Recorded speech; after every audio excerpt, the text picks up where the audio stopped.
Morning, andito naman sila Patsirong Bisaya at magkukomento na naman tayo sa mga nangyari sa ating lipunan, lalong-lalo sa politika. Kumusta mga kalakwat zero? Magkukomento na naman tayo at marami na naman tayo mga issues na pag-usapan sa politika, lalong-lalo na yung pag-aamin or nagkakaroon na ng bangayan ang alyansa na mga bangag, di ba? Nagkaroon na sila ng sisihan kung bakit hindi dapat i-impeach ang pangalawang pangulo ng Pilipinas. Ito guys, panoorin natin si Congressman Toby Chanco. Parang nasisisi ho yata yung mga campaign manager. Kayo, isa na. Kong, anong nangyari sa Mindanao na 0 vote sa ilang... Oh my God! 0 vote sa ilang... lalo na sa BARMM. Okay, unang-una, Sige po. alam naman natin kung ano yung nangyari doon sa Mindanao, no? This all started noong nag-file ng impeachment, no? Alam nyo, bago pa lang simula ang surveys, ang eleksyon, nagpapa-survey na kami, di ba? So natatrack talaga namin yung Mindanao. And as soon as na-file yung impeachment, which I will make it clear, hindi ako pabor, hindi ako pumirma, sa tingin ko hindi dapat tinuloy, nakita ko na, pinakita ko na sa amin lahat na nagsosolidify yung Mindanao. Kung dati nakakakuha yung mga kandidato namin ng boto doon, na iba yung pagpili nila ng kandidato doon. Ang pagpili nila ng kandidato doon is kung sino po yung hindi boboto sa impeachment. So nag-solidify yung Mindanao. Noon pa lang nakita na. Self-inflicted yun eh. Hindi dapat nangyari yun eh. Diba? Okay. Pwede pa hindi i-file yung impeachment. Bakit ba pinilit-pilit yung impeachment na sinabi ko? Marami kasi mga mayayabang at mga ganid sa kapangyarihan ng mga congressman. Akala kasi nila hawak nila yung power nila. Kaya nagpupumulit silang i-impeach ang pangalawang pangulo. 'Di ba? Ito guys, tingnan mo to si Castro, napaka-animal talaga nitong NPA na ito. Alam mo Castro, panalangin ko sa iyo, ngayon wala ka na sa Congress, sana makukulong ka, 'di ba? Ang dami mong binalahura at inaargabyano mga kabataan. Mga child abuser ka masyado. Ito guys, tingnan mo. Dapat yan yung sisihin ninyo, si Castro at mga makakaliwang grupo sa Congress nung una. Sila yung nag-manipulate kay Romualdez at kay BBM kung bakit nagka-windang-windang at nagkagulo yung alyansa ninyo mga bangag. Mirisi sa inyo. You can answer it or not na. So, ibig sabihin, itutuloy na natin ito doon sa impeachment na lang, Mr. Diba? Sila naman talaga ang mga makakaliwang grupo ang gustong-gustong ma-impeach ang pangalawang pangulo. At sila din yung dahilan kung bakit kinidnap si Pangulong Duterte at dinala sa dahig. Diba? Dahil sa kanilang pagka rebellious mindset. Mga animal to, mga NPA na ito eh. Continue ka. Toby Chanco, continue. Pagpatuloy. Ko naman sa kanila, wala naman mangyayari dyan dahil June 2 pa yan tatalakayin ng Senate. So ganun nga yung nangyari, di ba? Pero pinilit nila yung impeachment. So bakit nila isisisi sa akin yung isang bagay na sila naman ang gumawa? Alam ko naman kung sinong naninisi nito sa akin eh. Di yung mga gumawa ng impeachment, di ba? Para meron silang, hindi sila naman ang masisi. So doon nagsimula yan. Okay.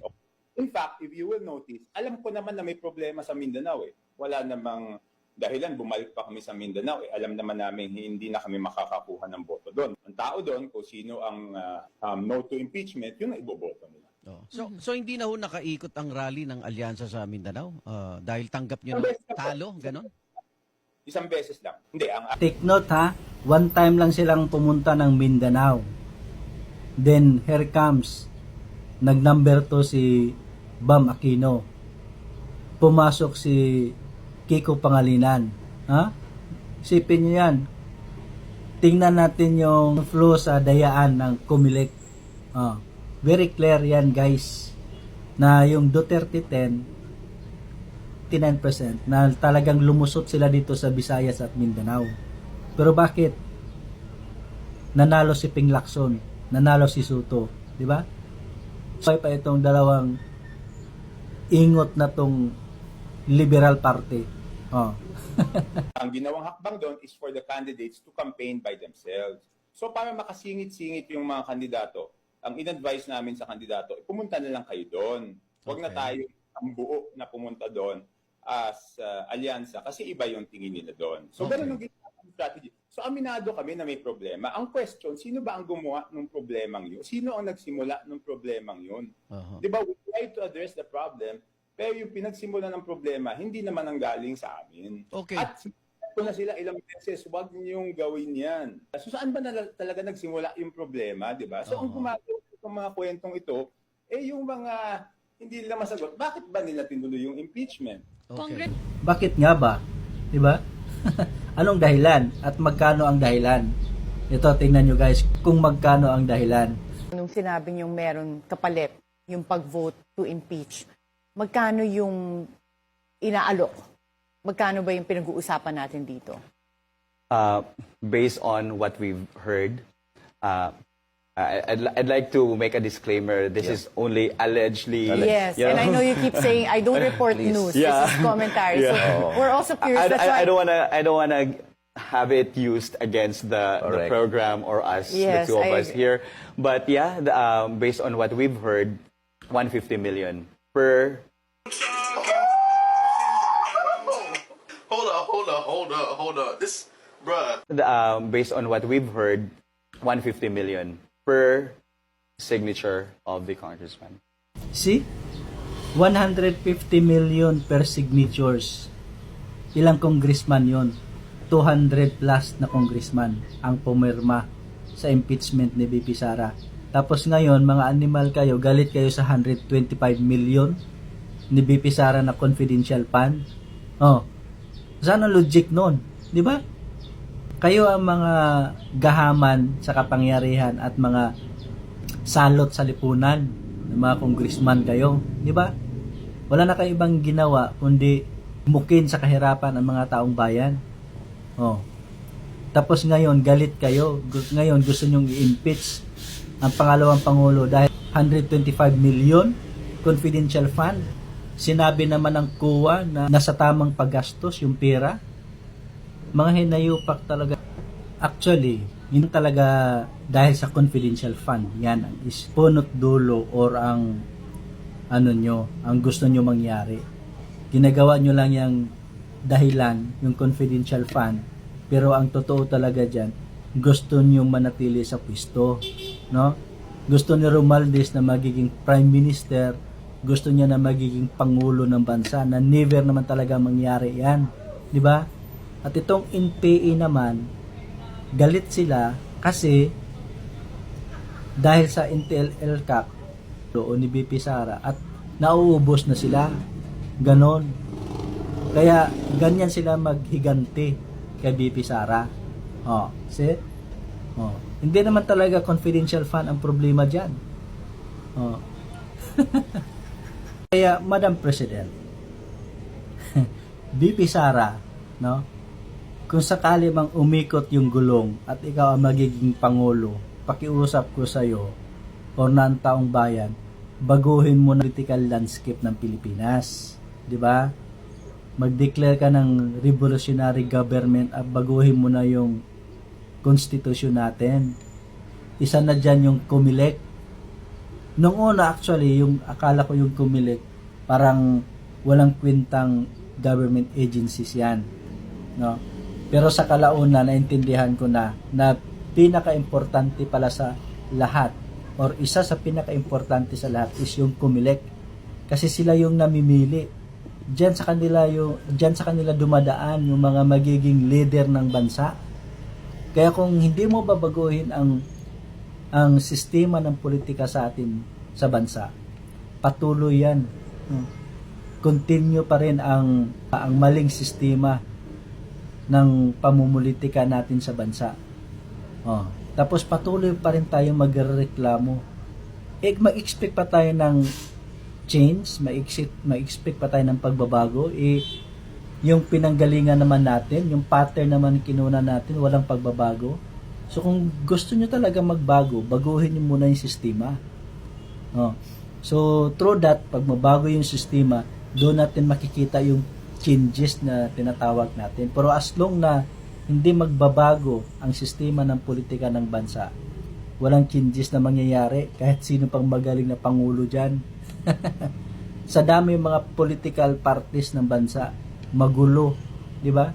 At may mga kanya-kanyang expenses ang mga yan.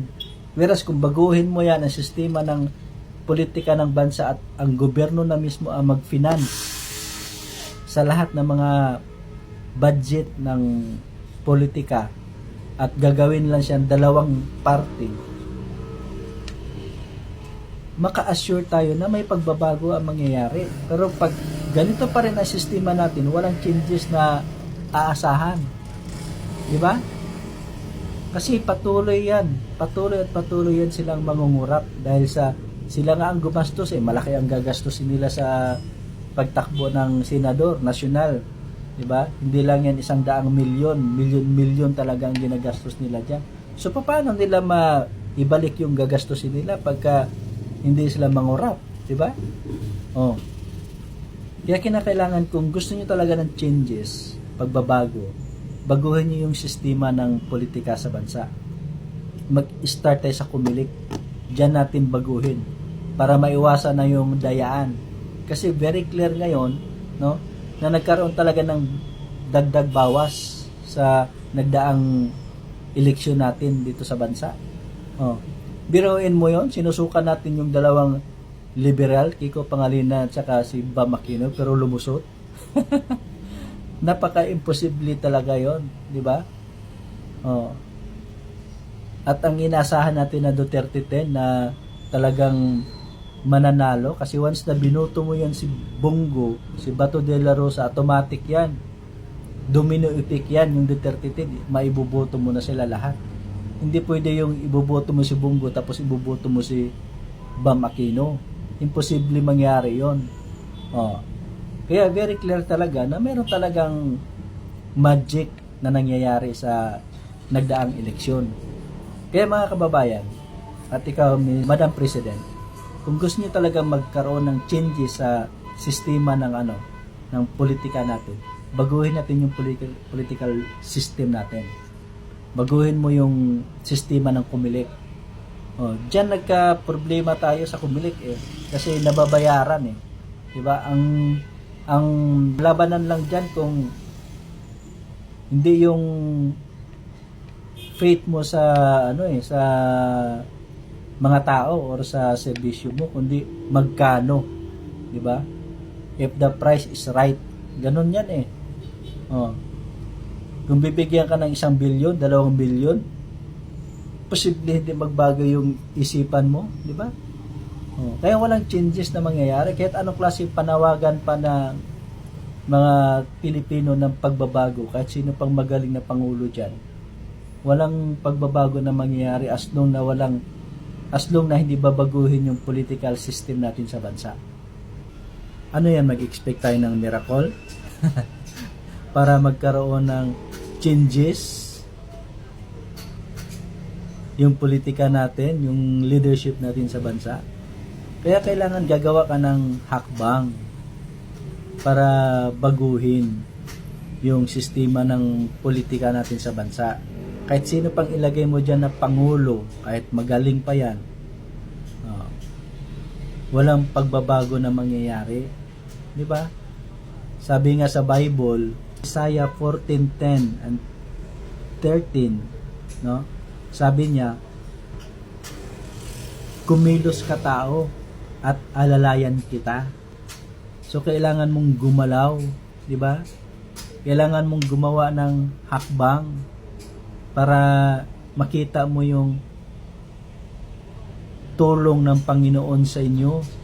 Kasi kung dasal ka lang ng dasal tapos hindi ka kumilos, No, dasal ka ng pagbabago tapos wala kang changes na gagawin. Walang miracle na mangyayari. Mangyari diyan, sisihin mo pa yung Panginoon, di ba? Ang hirap pa naman sa, alam nyo mga kababayan, ang realidad talaga sa bansa natin, yung mga Pilipino talaga, very immature, no? Ayaw nila yung extreme changes, no? Or yung mga radical na pagbabago. Gusto nila yung style ng mga liberal ba, ng mga Aquino na maka-Diyos, no? Magsalita sila talagang nandyan yung words ng Panginoon. Gusto nila yung mga ganon. Yung bibibibihin sila. Ayaw nila yung diretsahan na o yung brutal na mga pananalita. Di ba? Sa time ng liberal noon, maka-Diyos sila magsalita. Napaka statement nila magsalita. Di ba? Kaya sinabihan nga ni Marojas si Pangulong Duterte, ikaw Duterte, hindi ka statement. Hanggang hindi makabasag ng pinggan or baso. Pero sa likod pala niyan, yung kabaitan na pinakita nila, nandun yung karumal-dumal na ginagawa nila, di ba? Hindi lang yun hina-highlights. Kasi gusto nila i-present sa taong bayan na mabait. Pero sa time ni Pangulong Duterte, napaka bold magsalita, napaka-prangka magsalita, talagang pinagmumura ang lahat. Pero sa kabila noon, nagkaroon ng changes paunti-unti, nagbabago. Ayaw nila ng ganon, ayaw ng taong bayan ng ganon. Di ba? Kaya nga nakakuha ng 19 million votes si Aquino, di ba? Na hindi natin akalain na makakuha siya ng ganong kalaking boto. Na pagdating sa nung nakaraang survey na talagang kulilat naman talaga sila. Umiyak pa nga si Sharon Cunita kasi ayaw iboto yung asawa niya, o husband niya. Tapos bigla na lang lumusot. Di ba? Kaya Madam President, kung talagang di mo talaga siseryosohin ang pagbabago ng bansa at uupo ka dyan sa Malacanang bilang isang Pangulo, tapos ganun pa rin ang kalakaran natin sa politika natin sa bansa. Pag alis mo dyan, ganun pa rin yan. Walang pagbabago na mangyayari hanggang sa sisisihin ka rin ng taong bayan. Ganun. Kaya nasa sa iyong mga kamay ang pagbabago. Kung sakaling dumating yung punto na umikot yung gulong at ikaw magiging Pangulo, seryosohin mo yung pagbabago na tinatawag. Talagang kailangan kung umalis ka, talagang magkaroon talaga ng totally changes, no? Para at least yun yung magiging legacy mo at magiging great leader ka katulad ng iyong ama, di ba? So hanggang dito na lang ako, guys. Maraming salamat sa mga nanonood sa akin. Thank you so much for watching. Ingat kayo parati. Bye bye.